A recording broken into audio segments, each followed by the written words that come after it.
It's a visit with a person of high strangeness. This is March 2010. I've been sitting on this footage for quite some time, and so I think it's time to get there. The name of today's show is actually called Remote Viewing and the Quantum Hologram. And your guide with this will be Dr. Edgar Mitchell, the astronaut. And I don't think we can call him an ex-astronaut. I think once an astronaut, always an astronaut. And but before we get to that, I wanted to share something with you. The other day, we decided to wash the front of my house and in the RV. So I thought I'll go to Goodwill and get some rags. I had seen rags there. So I went in and I got a big bag of rags.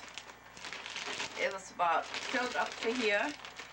And so yesterday I decided to get the rags out and see how well they work. Well, lo and behold, let me show you what it was. Oops.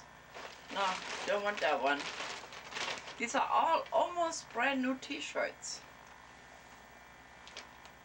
And I thought that was so cool. So for the next 4 weeks, doing this 4-week series, I'm gonna wear my rags. How about that? Okay, let me put this down. And anyway,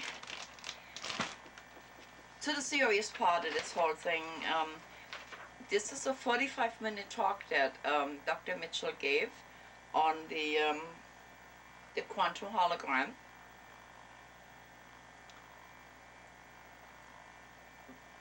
I've deliberately stayed away from the healthcare debate, and but we are at a point now where if we can find other areas of how to understand ourselves, our environment around us, and sometimes we can apply that into the way we take care of our health.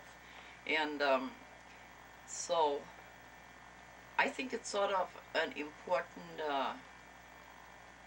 new way to look at it, and not that we always gonna apply it, but at least it gives us some choices. And so I thought I wanted to share that with you. And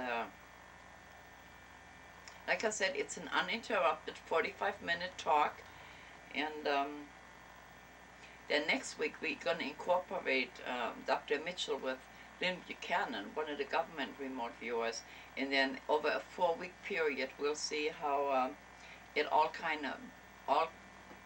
blends together some kind of way. And so even though it might make us think, I hope you have a wonderful time just exploring some new things with us. And then here is the great Dr. Edgar Mitchell. I'll see you later. Not later, after the club.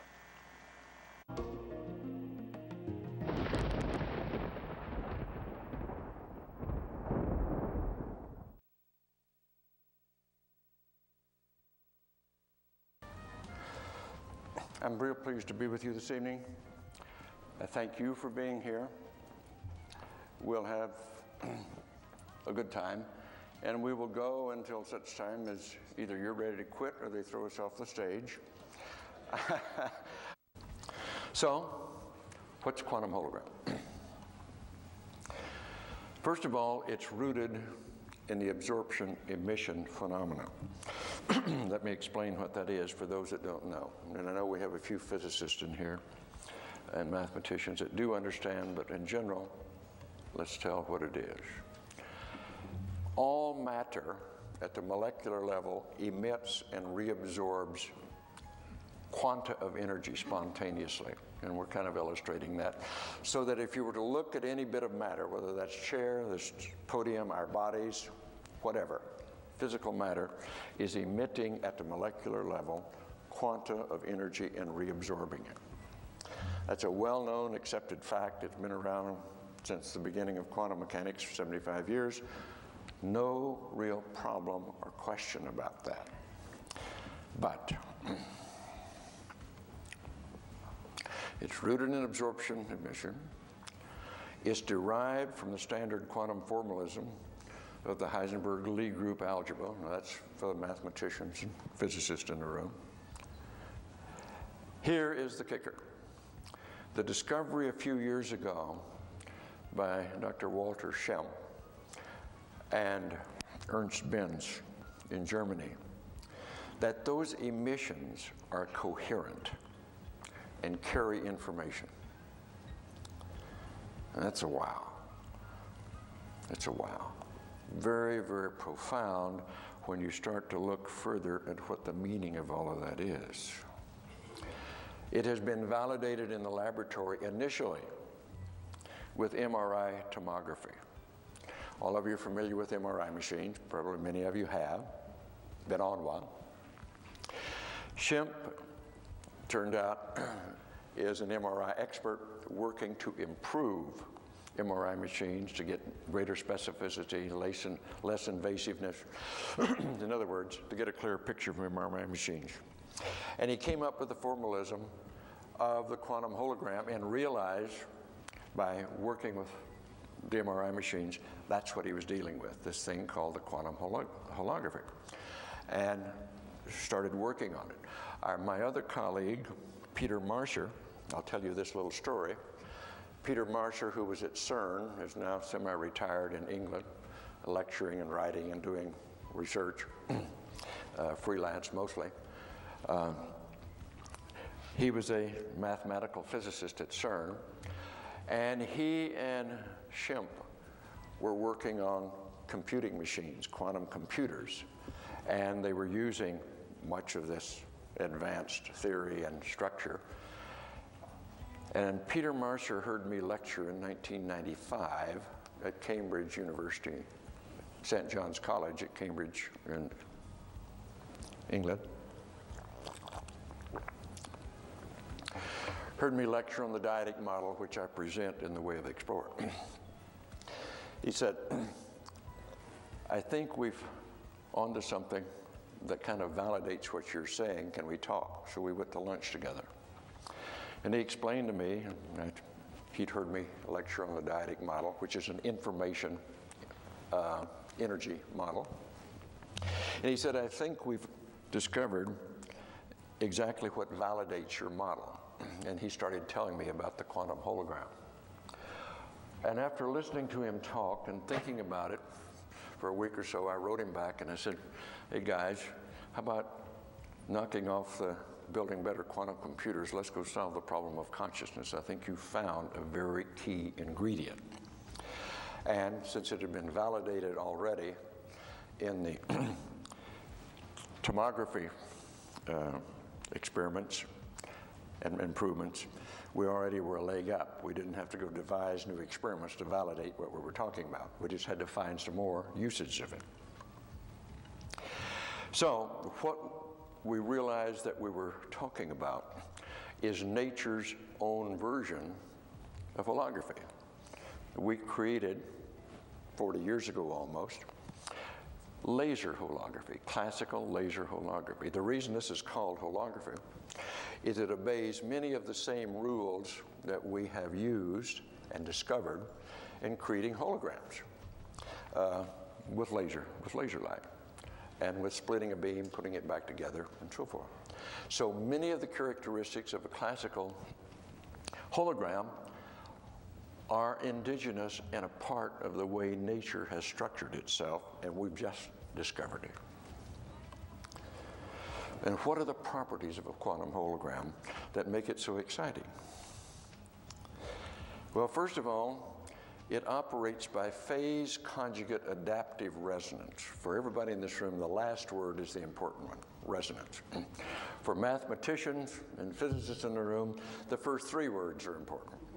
Phase conjugate adaptive. We'll concentrate on the word adaptive for a moment. What that means is that in order to perceive the signal and utilize the information, you have to have an adaptive sensor. And I'll tell you how that works in a little while. But phase conjugate, just to kick on it for a minute, what is PCAR, phase conjugate adaptive resonance? It's simply a mathematical term describing how resonance takes place. And it's the same type of resonance in principle we talk about. If you pluck a violin string here, and a similarly tuned violin string across the room starts to resonate or move in harmony with the string. It's the same type of resonance. Now, resonance mathematically, in this sense, if you have a wave moving in this direction and an identical wave moving in this direction, you can describe those as a standing wave. In other words, it seems like nothing is moving, they're just standing there. So if I shake hands with you, who's shaking hands? No, we're both shaking hands, not one or the other, we're both shaking hands. And both are moving together, that's a standing wave, okay? Or if you take a jump rope, and both of you are shaking it and holding it the same, and you get a wave in there, that is a standing wave would be two resonant phase conjugate waves moving against each other so that they appear as a standing wave. That is resonance. And this is just mathematical lingo to help us understand that. But anyhow, it's a very, very important term. The information we're talking about is carried in the phase relationships. Now, this has been a no-no for 75 years. Quantum physicists didn't think information was carried in the phase relationship, but we're going to show you that that's true. Let me give you a metaphor. It's called the lighthouse metaphor to help understand this concept. Very important to all of us. If you're walking on the seashore at night and in a fog settled on the bay, but you see on the scintillating wave-covered bay out here, you see lights reflected from something in the distance that you can't see because of the fog.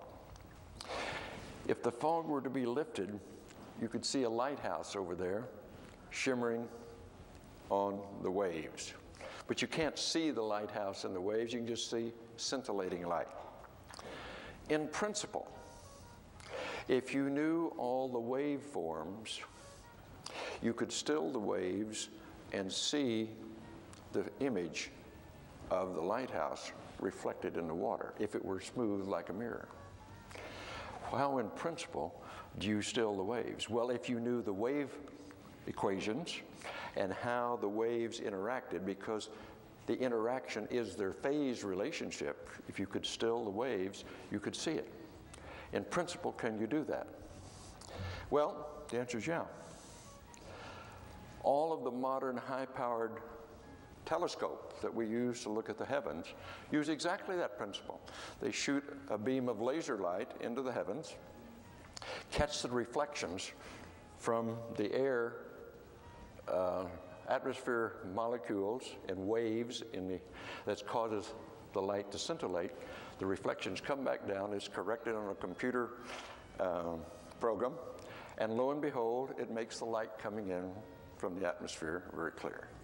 What they're doing is correcting the phase relationships and the wave equations of the motion in the air to get the light to be clear and not distracted and distorted by the atmosphere.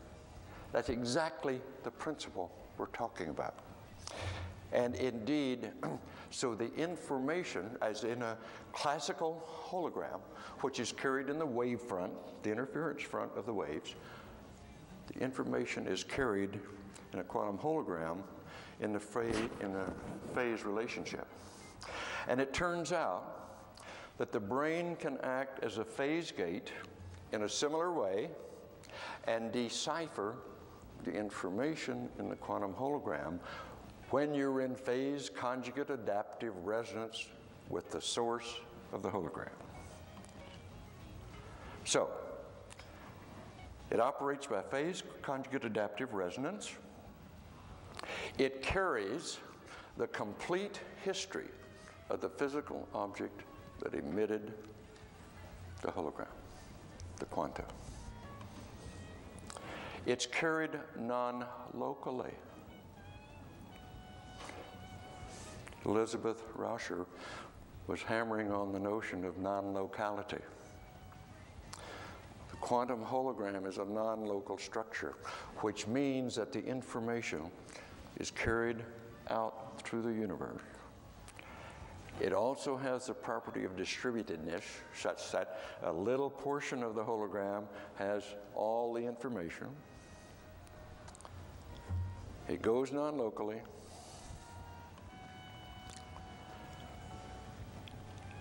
What is happening with the quantum hologram, it's the macro scale equivalent of the quantum correlation that physicists discovered 75 years ago with regard to subatomic particles. And Einstein and others dismissed as being spooky action at a distance. It was only put into a testable form in 1966 by John Bell at CERN Laboratory, only decisively tested in 1982 by Alan Aspect and a team of physicists in Paris, that indeed non-locality and spooky action at a distance is really valid, real stuff. And it has now been used to teleport photons and tiny particles over 400 kilometers, and validated completely in the laboratory. And sorry, Dr. Einstein, you were just wrong on this one. But that is how the quantum hologram works. That's one of its fundamental properties. And I submit to you, it is the reason that we experience all of our psychic effects non-locally. We have got experiment after experiment after experiment showing non-local effects, but never a mechanism to say how is the information carried. Here's a mechanism that carries the information non-locally. And the information is recoverable through resonance. That's why the MRI machine was set up. And if you happen to know any of the physics and the mathematics of an MRI machine, you know that you're dealing with a resonance.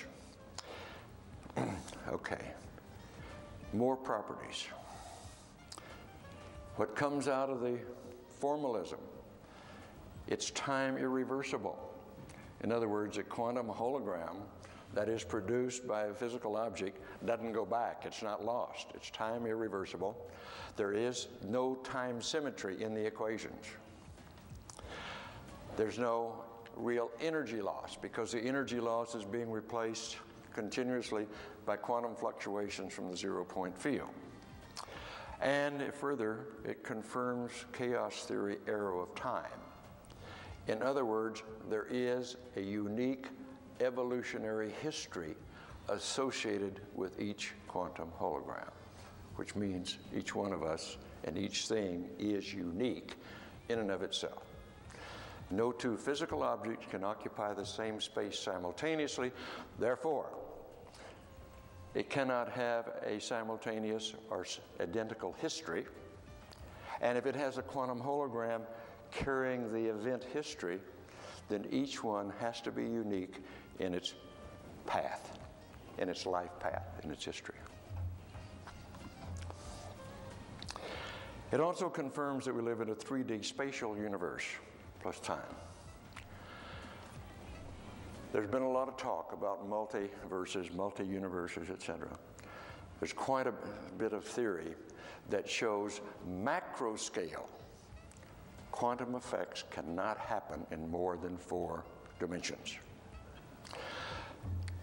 Presumably it can happen at the quantum level, but we do not have any physical proof of that. It's elegant mathematics. The Riemann geometry that Einstein used is elegant mathematics, very sophisticated, very complex, very beautiful, but does it conform to nature? We don't have any proof of that at all. But we do have proof here that at the macro scale level, these quantum effects that we're talking about cannot exist in more than 4 dimensions. So, nature is primarily as we see it to be, and there's a good reason for that, which we'll go into in a few minutes. Those of you who know a little bit of physics, it fairly well demonstrates that the Copenhagen interpretation of quantum physics, which said at that level it's all probability. And the many worlds interpretation of quantum theory, which says at that level every choice branches the universe, those are flawed theories, are not correct. And that should be demonstrated. In fact, it's already been demonstrated to the satisfaction of the colleagues and the people who have peer-reviewed what I'm talking about. What it does validate is the extended transactional interpretation, which says, essentially, there are real physical processes taking place at the quantum level, not just mathematics. It's not just a mathematical model, it is real stuff there. It's energy flowing. What are the major implications that we're talking about here?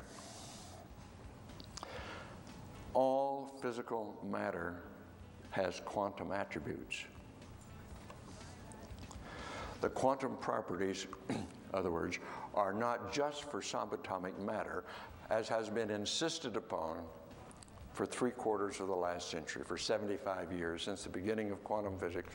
It's been assumed, since Einstein said the moon doesn't go away when you close your eyes, and that's what quantum probability would predict. We're now beyond that. He was wrong, of course, in one sense. The moon doesn't go away when you close your eyes. On the other hand, there's a tiny finite probability that it might. But finding the quantum hologram is showing that is missing the point. The point is that the quantum properties of macroscale matter are represented by the quantum hologram itself. So the quantum hologram is the wave nature for macroscale matter of the famous wave-particle duality which spawned quantum mechanics in the beginning. So let's talk about it in this way. We're not talking about subatomic particles, infinitesimal things. We're talking about real stuff here. And we have associated with this real stuff a wave attribute which obeys virtually the same quantum rules that the wave-particle duality does at the subatomic level. However, we're talking about macro-scale stuff. So essentially what it's saying, we live in a quantum universe. Now this has been debated for 75 years, but we never found the mechanism here. And it is an information-carrying mechanism, and that's wow. Elizabeth Rauscher said the other day, I believe, I wasn't here all the time, but this attribute of non-locality that we were talking about is precisely what the mystic has said for 1,000 years or so. The universe is somehow mysteriously interconnected. Einstein said it was spooky action at a distance and that can't exist. Sorry, it does exist. That's the way the universe is structured. What it also is telling us, beneath all our classical descriptions of nature, there are quantum processes at work. Now, let's just take the medical profession, for example, and I don't want to gore anybody's ox here, but we've been trying to get the medical profession for at least 30 years to look beneath the chemical model of treating the body and peddling more pills, and to look at the electromagnetic, the quantum, or what we would normally call complementary or alternative medicine. And I am very much convinced that most of those techniques are rooted right in the level that we're talking about. So getting beneath that chemical model that we've used and had for almost a century now of how the body works to understand and explore the electromagnetic and quantum effects is really what this is all about. Because the QH is likely responsible for most of these subtle energy, numinous effects that we know happen in humans. We just don't have a good explanation for. We haven't discovered those energies, the chi, the 0-point field, all of these things. But the first place we ought to look is with this quantum effects and the interaction of the electromagnetic and the quantum with the macroscale chemical. we'll find very strange interactions here. Just like you've heard about electromagnetic interference, you can't do your cell phone or run your computer when you're in an airplane and it's taking off because of the electromagnetic radiation interactions and interference.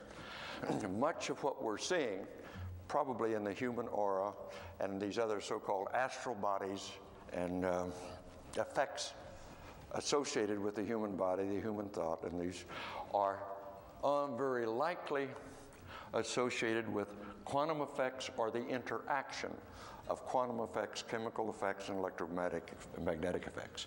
We need to explore that and see if that's the answer. If not, then we have to look for something else. But to me, right now, that is the most likely candidate to explain all the subtle effects that we've been seeing. Okay, remote viewing by QH. What is it? The object to be viewed, since all physical objects, according to this theory, emits a non-local quantum hologram, which goes rippling off through the universe in the zero-point field. The viewer must have an icon to create a resonance with the object. So all of you remote viewers, either you got to have a name, a set of coordinates, a sock, a piece of clothing, some article that helps you identify with the object to be a remote view. You got to hone in. In other words, that's your receiver. You dial the dial, and okay, you get tuned in. You have to have a way to do that. And the more in tune the resonance, the more complete the information. Now, if our modeling of the quantum hologram is correct, when I say more in tune, it is not just the brain that gets in tune, although that's fundamental. The more you can get in tune, you can get the whole body or whole significant portions of the brain body in tune. And the more you get in tune, and the better you are at it, the more complete the information you can pull out of the remote object. But let's understand something here. The quantum information is never complete in itself. We can never totally, as you know, with any sort of intuitive information, you need to have a space-time confirmation of that to build your confidence to really get the information. Quantum information, based in the particle theory, is mostly spin correlation. That is what is, at the particle level, that is what is non-local. It's spin correlation. Well, it's a little more complicated at the level of macro-scale objects. But it is rather clear that all information, total information, is not carried there. Else we wouldn't need the normal senses. It is complementary information. So you're always going to need to hone your intuition with real-time, space-time, physical, sensory information.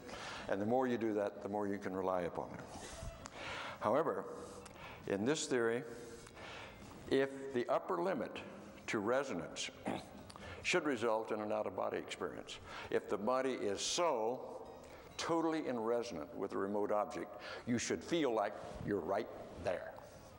Now, there's some reasons within the mathematical formalism of the quantum hologram that makes us believe that. It is page-specific. In other words, it doesn't get mixed up. It is very specific information. Noise tends to make it more clear and more definitive. So there's some very good technical, mathematical reasons why what I'm saying is true. And the more you get focused and in tune with more of the brain-body organism involved with the project itself, you could very well feel a total out-of-body experience. Now, I'm going to tell you about a surprising case history that's come out of this. How many in this room have heard of the De La Warr machine from England? A few of you.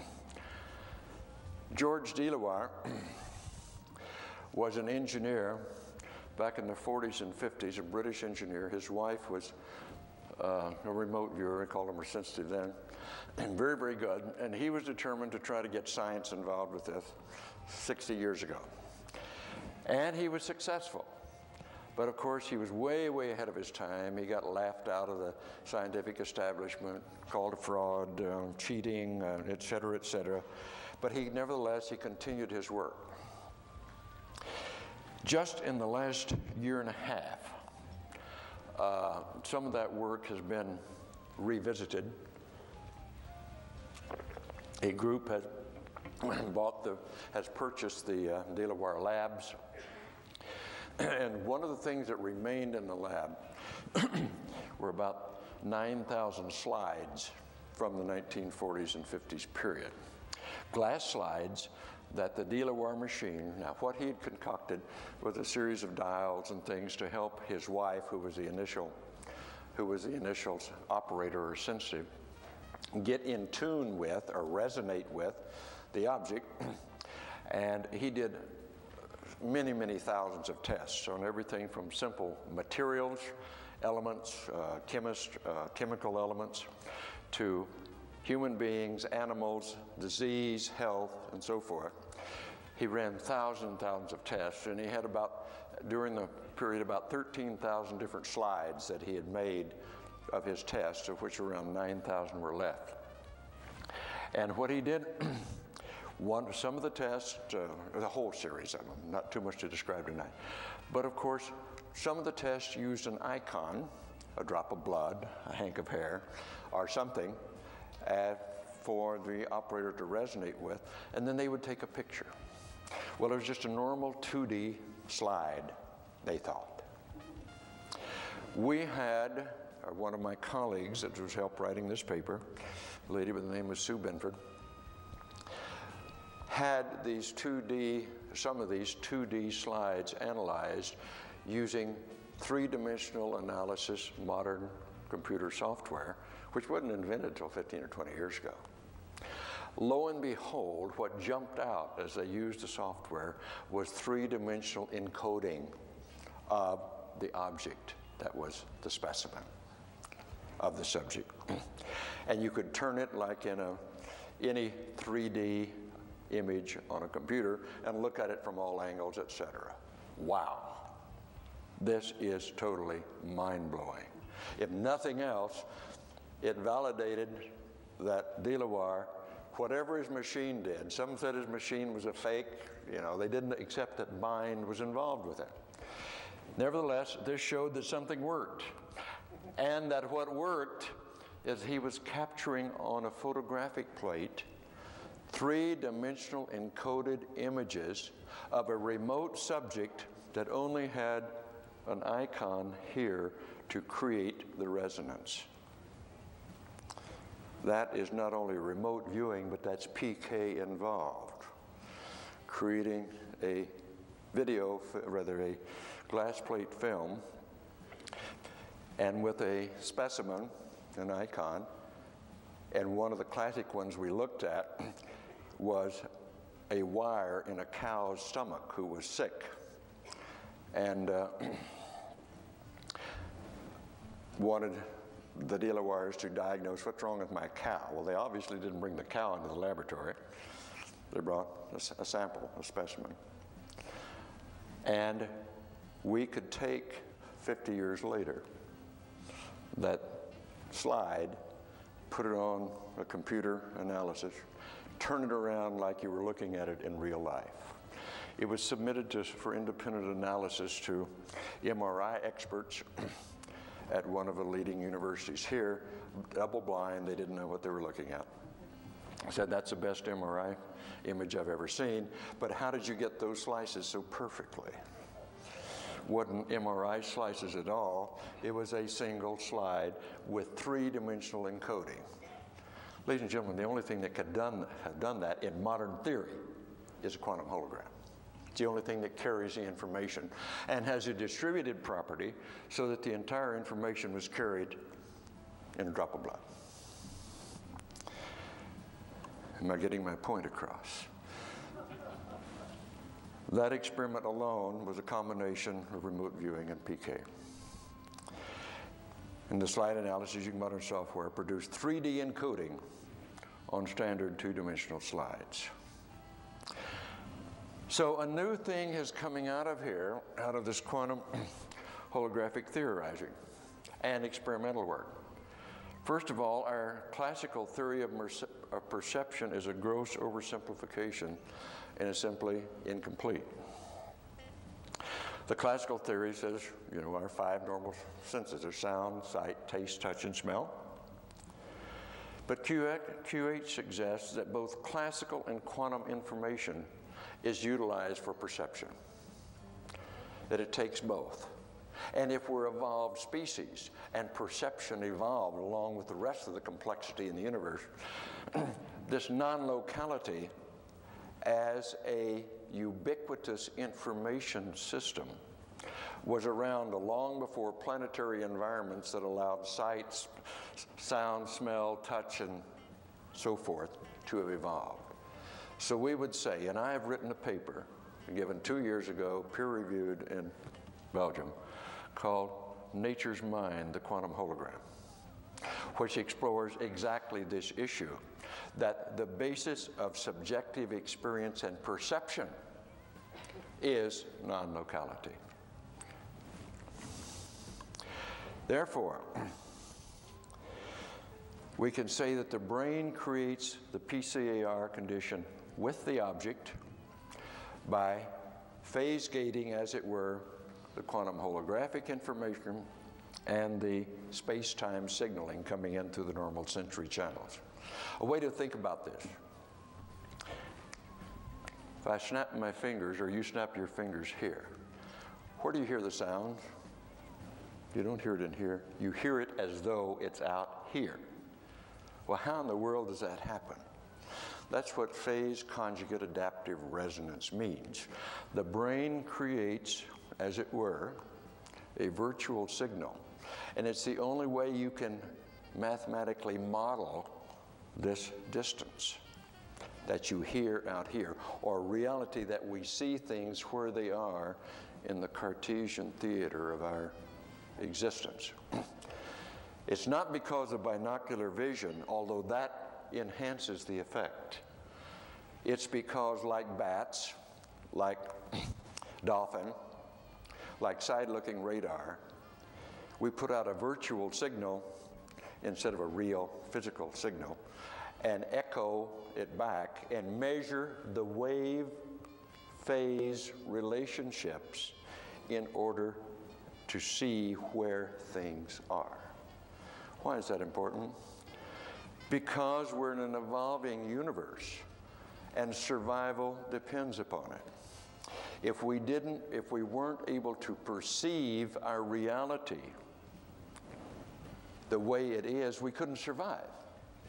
The survival advantage goes to the species that perceives and moves in its environment the best. So we have to have these mechanisms. We're just now starting to understand from the quantum level what is the way these mechanisms work.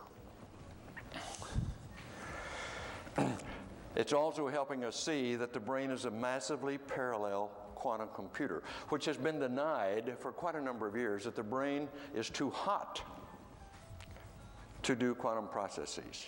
Nonsense. We can do it with MRI machines where if they're a hell of a lot hotter than a brain at times, then it's not too hot. In other words, some of the ideas of quantum processes working at the quantum level, the subatomic level, are falling by the wayside very, very rapidly right now. They're simply wrong. And it seems that a way the brain does this, and this is a metaphor, because we're not, the work of Stuart Hameroff, Roger Penrose are very germane to this notion of microtubules. But as you tie it into quantum holographic theory, that the microtubules of the brain act like, metaphorically, an organ pipe that creates a standing wave in the microtubule that we interpret and perceive as a sensory information associated with that particular sense, whether any one of the 5 senses works the same in that regard. Possible new discoveries coming up from the quantum holographic work. One of the most exciting is that the physical matter is a self-referencing quantum system. Well, what does that mean? It will mean a lot more to mathematicians and physicists than perhaps the rest of us. But holographically, you know about a hologram. If these guys down here on the strip and their shows want to create a holographic image on the stage, they have to have a reference signal that decodes a two-dimensional hologram and thereby creates a three-dimensional image on the stage for you.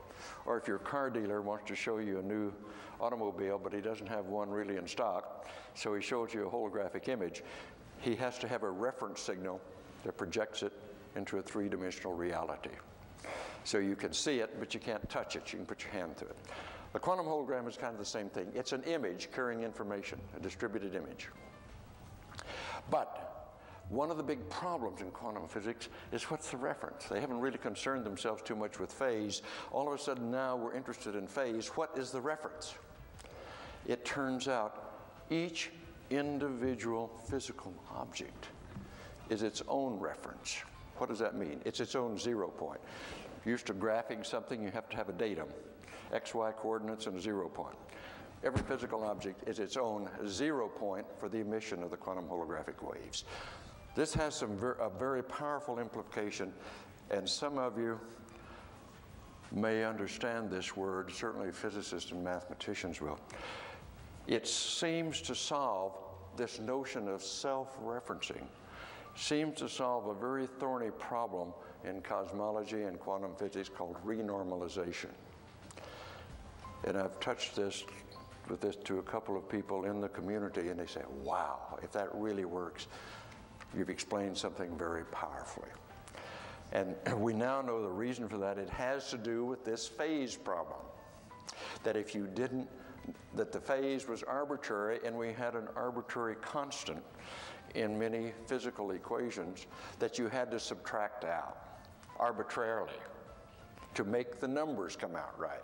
They didn't know why. It said something's wrong with the mathematics, but no one ever knew what. Now it appears it has to do with the quantum hologram and the arbitrary phase of a self-referencing system. If you say it's a self-referencing system, you know how to subtract out this arbitrary constant. Out of all of this, it is totally consistent with the idea when you think of a divine universe, and in such a creating, learning, evolving universe. God sleeps in the minerals, awakens in plants, walks in the animals, and thinks in man, which comes from a very ancient Sanskrit proverb. Thank you very much. You've been a wonderful audience. Dr. Mitchell touched on PK, that is psychokinesics, and what that entails is changing the shape of objects. So I want to show you how this works really quick. This is a fork here, and so I'm gonna tell you a story here. Anyway, psychokinesis is when you can change things. I was an observer when my friend and cameraman Mike hooked up his fifth wheel, and he was short a, what was it, a plumbing hose or something. Yes. There was a neighbor that another person parked there, and he wanted to be helpful, so he brought a second piece that we could use as an, not me, Mike, could use as an extension. And but it was the same size, so of course one didn't fit into the other. So I said, well, let me talk to it. And so I did, and what I mean by talking to it, look, I talked to it. You see, what it does, it changes the molecular structure of your object, and then it's very easy to move. And so that's what we did with the help me, hose. I couldn't think of the word. That's what we did with the hose. And right about then, as I changed one side, the other fit in there nice and snugly, and it said boop, and didn't it feel good, Mike? Yes, it did. I don't remember if the gentleman witnessed it or not, and yes, he did, and he was amazed. Did he say anything about it later? Probably scared him. Yeah, it did. It scared him, and he didn't know how to take it. So that's psychokinesis. So in the meantime, I'm sitting in my Amigo electric scooter that my children got me for Christmas because I had a medical procedure that knocked me flat, and I mean literally flat. And so I have to rethink the way I live. I have a new normal, which is very restrictive. And but you know what? We can do this. So, and it goes every which way. And I'm having a new wheelchair ramp built. Some of the friends are helping, and we'll show you that one day. And so in the meantime, we just have to change things around a little bit. So you see what you can do here. You can do any kind of thing, and this is with your mind. And that is psychokinesis. I think I've talked enough because we are out of time. Next week, again, Dr. Mitchell and Lynn Buchanan. Now, Dr. Mitchell may also look familiar to you because he has been on Larry King quite often here, quite recently and often. I'm going to be out of silverware here pretty. But Mike? Yes? Do you know how to do this? No, but you're going to teach me. I am? Yes, you are. Okay, we'll teach Mike how to do this. So, somebody get frustrated. You can do all. Oh, you see that? Uh-oh. Anyway, that was not what I was supposed to do with it. And if you go to a PK party, meaning it's a lot of you, and the energy is even more intense, and things are easier to manipulate. And you take your souvenirs home with you, you will beep at the airport, and then see if you can explain to the body scanner why you have pen forks in your pocket. Please see you next week. Thank you. Bye. Goodbye. We just talked to an astronaut. What about some planets, Lillian? Well, I guess we can do planets. Planets it is. All right? Sounds wonderful to me. Eclipse from July 1991. This was the same eclipse where people in Mexico City routinely saw UFOs. I've seen the videotapes. This is broad daylight sightings. Military parades. Some of the jets that flew over hundreds of thousands of people were diverted to chase after the UFOs. This is Venus. This is Venus as with its cloud covering. We move closest to the sun. Mercury viewed from the Mariner 10. And we're just going to keep touring around the solar system. This is a view of an asteroid, Gaspra. As our equipment has gotten better and better, we're able to see further and further into space. The mystery giant planet Jupiter with just a few of its moons. And the most exciting discovery, of course, is Europa, which they now believe could possibly have volcanic energy source and an ice shell on the outside, allowing some form of life to exist. Trying to get the scale is always difficult. The great red spot on the surface of Jupiter would hold 50 Earths. This shows you that things are not dead out there. You can just see a volcanic eruption on Jupiter's moon Io over the edge of the horizon. This is the most beautiful planet in many ways, the ring planet Saturn, with 6 of its moons. One of Saturn's moons, Enceladus. The more we learn that there's more to learn. There's just no end to the mystery. I'd like to say something, when we talk about UFOs, a lot of times people don't realize what all is involved here. We talk about planets, we talk about musical sounds, we talk about A complex event. yes, and it's not just some unidentified flying object. So It's not just seeing a disk in the distance. We throw around numbers a lot. This is our home collection of planets, minus Pluto, which is too small and too far out to see. And we talk about billions of things. We talk about billions of dollars, billions of miles, billions of light years even. And I want to just explain, we talk about how much is a billion. Let's say there's a billion stars in this particular slide. If we count 1 star per second, And we never quit, and we don't ever take a break. We will count 1,000 stars in 16.6 minutes.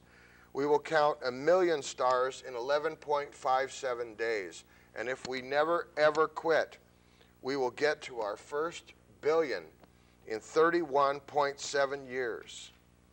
And out in space, there are 100 billion galaxies visible.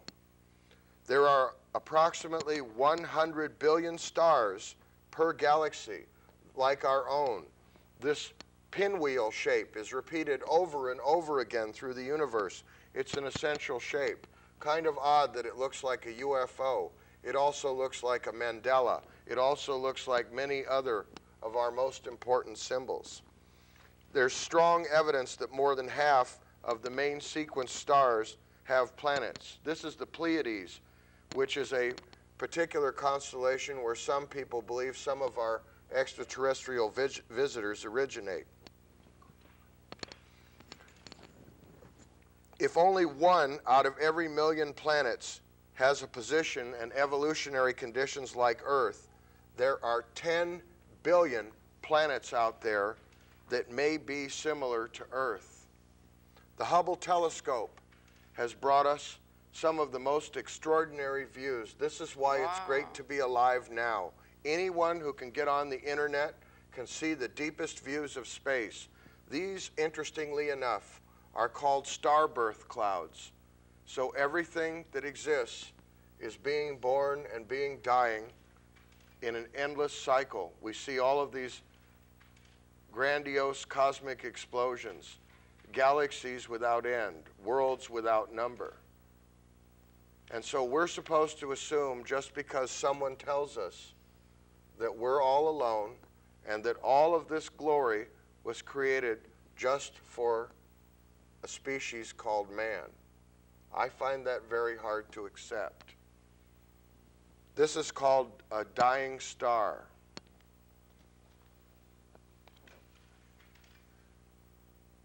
These are just magnificent images when you think that these are millions of light years across. In this particular photograph, we see stars being born and dying. The creation of black holes. Many people believe that black holes may be doorways into other universes, higher dimensions, or there may be wormholes that may rapidly connect us to other parts of the galaxy, which seem extraordinarily far by our limited technology. But to a civilization that may have existed for 10 million years, a civilization that may have survived overpopulation, environmental degradation, and its own battle with its weapons technology, to a civilization that survived all of those things and has gone outwards to conquer the stars, these distances may not mean anything at all.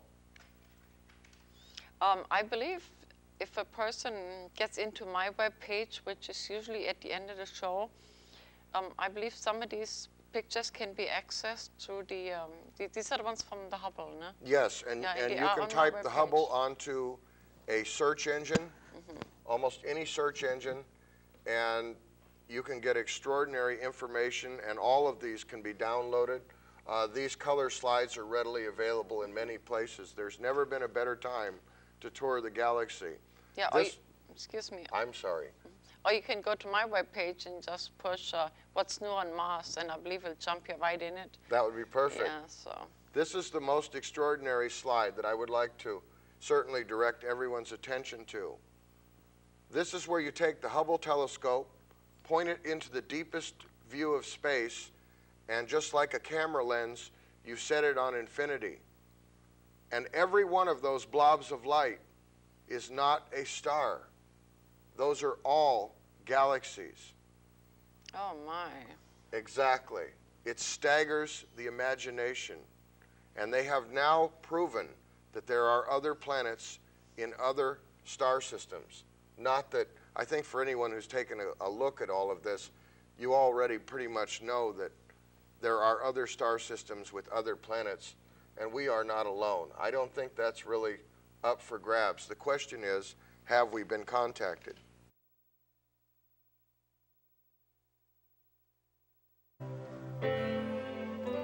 is Wendy, working on the new version of Lillian Miss Lillian.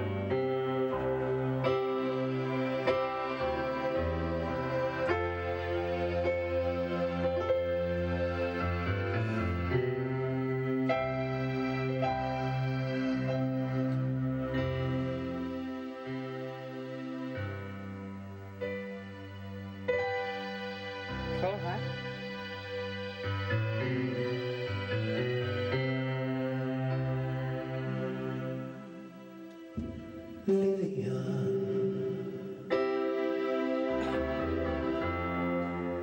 Miss Lillian, we'd like to thank you for all the fun.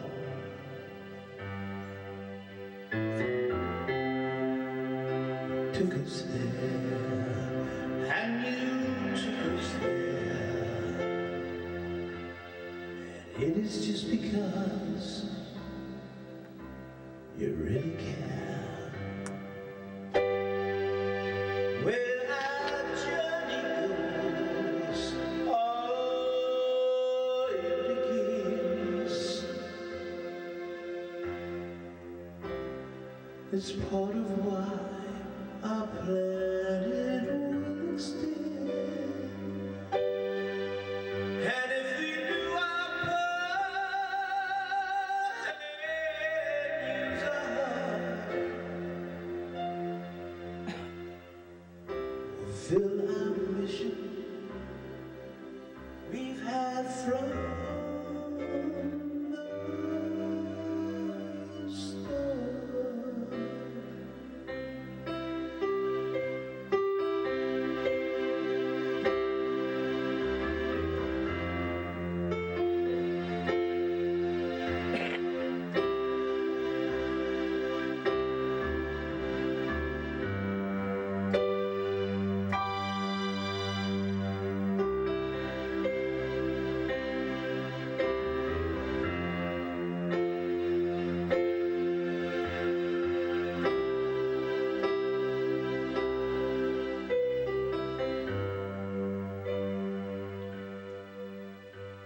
Lillian,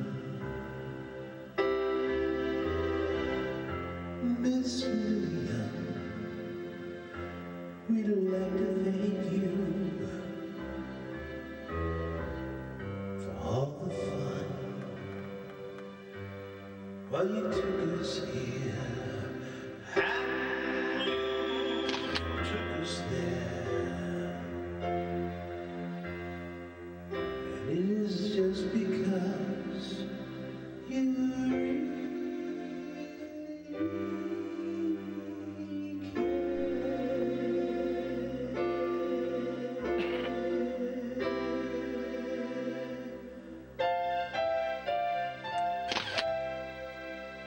You really care. You